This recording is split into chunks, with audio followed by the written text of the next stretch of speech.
Olá, bom dia! Hoje é sexta-feira, primeira sexta-feira do mês, dedicada ao coração de Jesus. Tudo bem? Eu amo vocês, amo todos os que assistem os vídeos e, mais do que tudo, estão interessados em conhecer a palavra de Deus, porque aqui em 4 anos você vai ler toda a Bíblia, você vai meditar, você vai conhecer a palavra de Deus. Ontem, então, era dia de a gente parar, o mundo parou. O mundo inteiro parou para celebrar os mortos, o céu, aqueles que já se encontram em outra dimensão. E então eu vi que muito poucas pessoas se interessaram pelo assunto, a não ser as evangélicas, que são minhas colegas de trabalho, os jovens e os afilhados, os amigos da Flávia e os meus amiguinhos abaixo de 20 anos. Esses são interessados sim em conhecer a palavra de Deus. Lamento muito que os vídeos de ontem demoraram, mas eu achei interessante eu colocar sobre a morte, porque também morto vai ser o tempo que você vai ficar mais tempo nesta terra e neste céu. Você vai ter uns 70, 80, 90, 100 anos de vida e você vai ter uma eternidade no céu. E esses que estão lá no céu, que já estão mortos, eles dependem de nós para eles se libertarem. Eles não conseguem fazer nada sem o nosso corpo, sem a nossa vida, sem a nossa alma. Então, me perdoem que demorou, mas eu achei que você teria interesse pelos teus mortos. E eu vejo também, como os parentes do meu genro, que o dia que a gente morrer, a gente tem que deixar um dinheirinho para eles rezarem missa para a gente, porque ninguém vai rezar, tem que deixar escrito, ó, reze para mim quando eu morrer, senão ninguém reza. E não é só isso, é importante você guardar o luto. Eu vi muitas pessoas fazendo festa naquele ano de luto. O meu marido casou comigo, 6 meses ele me conheceu depois que a mulher dele morreu e a minha sogra ficou brava com ele. Falou que ele não poderia ter feito isso, com razão, porque você tem que guardar a alma daquele morto por 1 ano mais ou menos de luto, né? Fazer esse luto, esse respeito pela pessoa falecida. Mas ela tinha ordenado a ele que se casasse 1 semana depois que ela morresse, porque sabia da necessidade dele de não ficar sozinho, de ter uma mulher, de ter uma companheira. Então, na verdade, ele não foi que não guardou o luto, mas ele obedeceu o desejo do coração dela, que era só caridade. Que Deus abençoe esta alma da Maria Teresa Braga. Um beijo.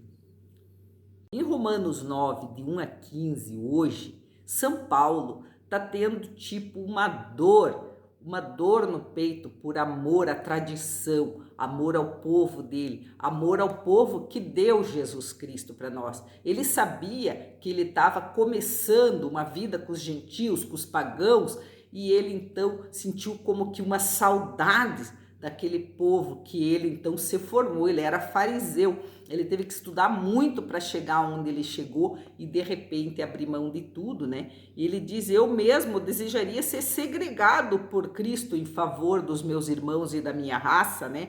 Eles são israelitas, têm a filiação adotiva, as alianças, as leis, o culto das promessas, os patriarcas, dele que descende. Quanto à humanidade, Cristo, né, que está acima de todos, bendito seja para sempre. São Paulo estava com uma dor, uma saudade do povo, né? Jesus, em Lucas 14, 1 a 6, ele desafia a lei em favor do amor. Ele tinha um homem hidrópico dentro da sinagoga, aliás, na casa de um dos chefes dos fariseus, né?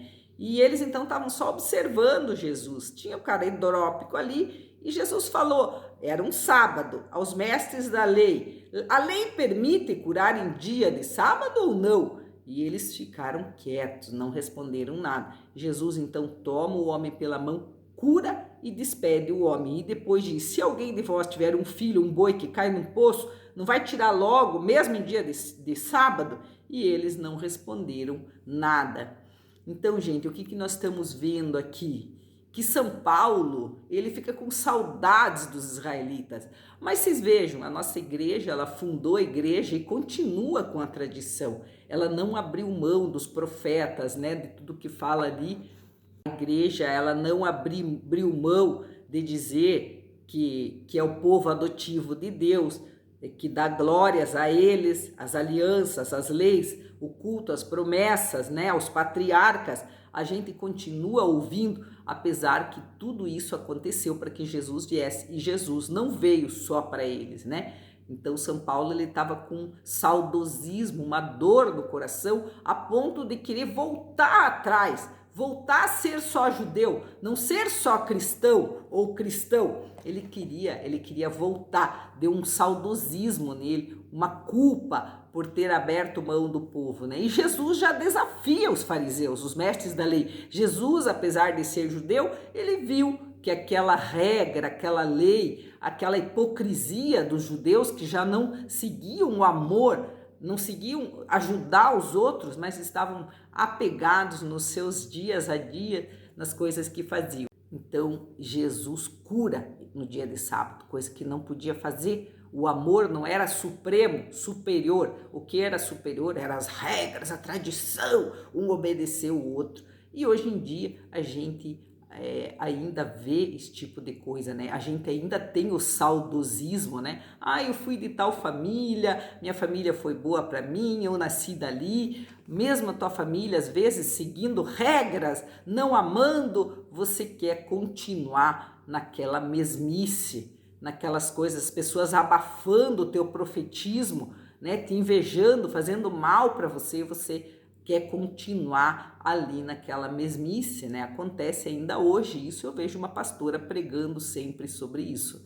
E então, nós hoje temos que nos libertar das amarras da lei, das amarras da tradição. Temos que nos focar em curar os hidrópicos.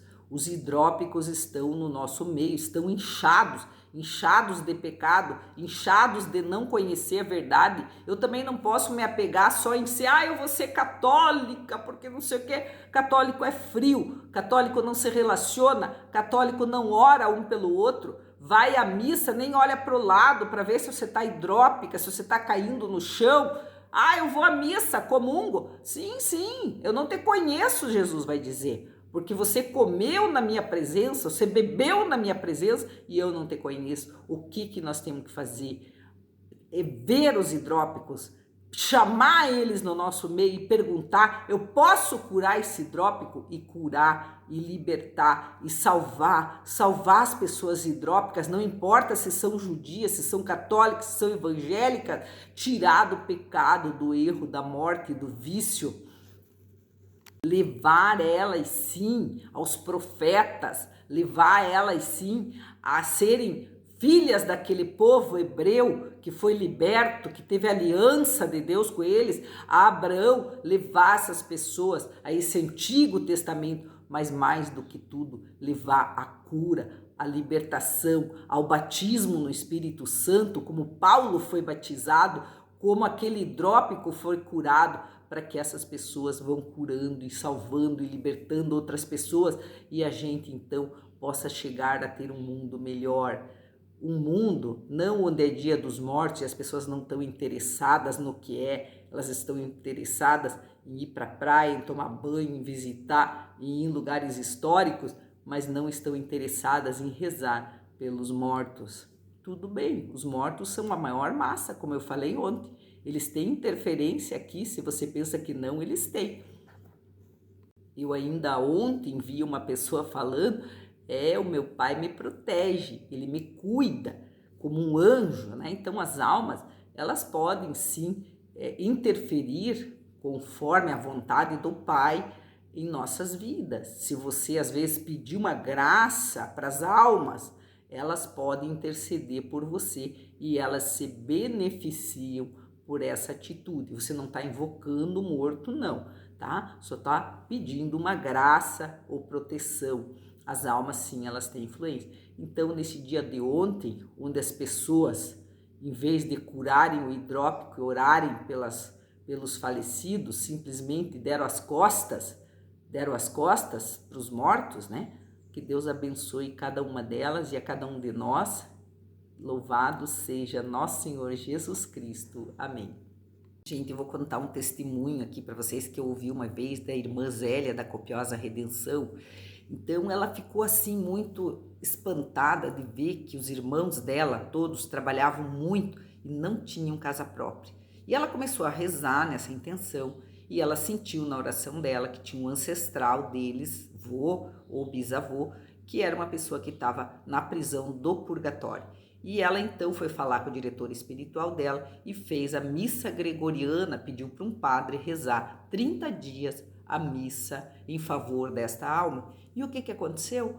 Todos os irmãos dela, a partir daquele momento, começaram a ter suas casas, trabalhar, o dinheiro deles render. Então essa alma que estava impactada lá no purgatório estava atrapalhando toda a descendência.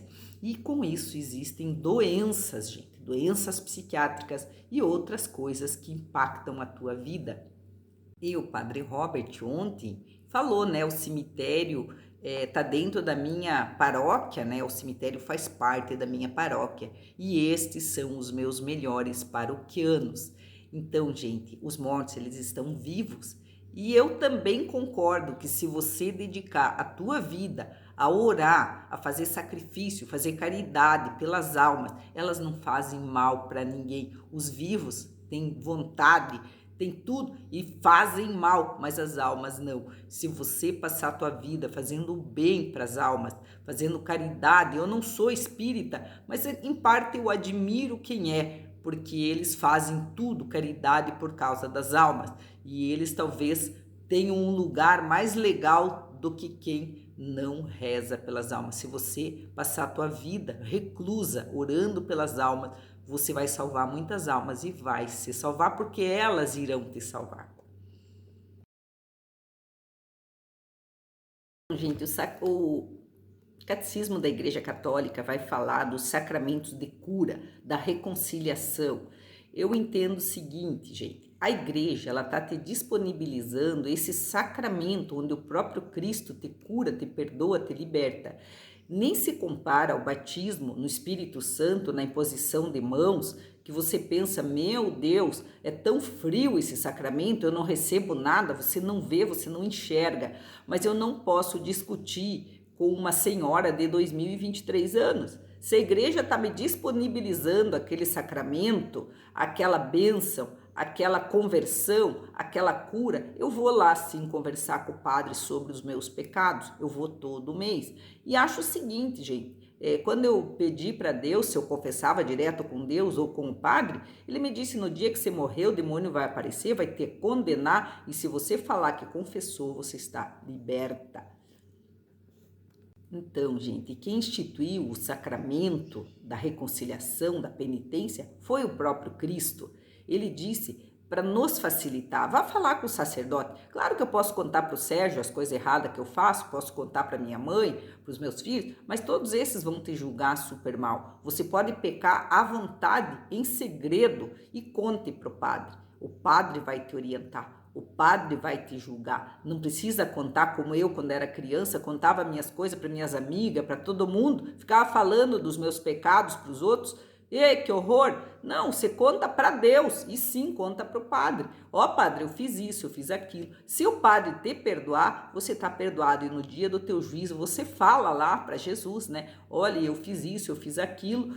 E o diabo vai te acusar porque você fez e você diz, eu confessei. Então, Jesus, ele se dobra à igreja, ao sacerdote e ao sacramento.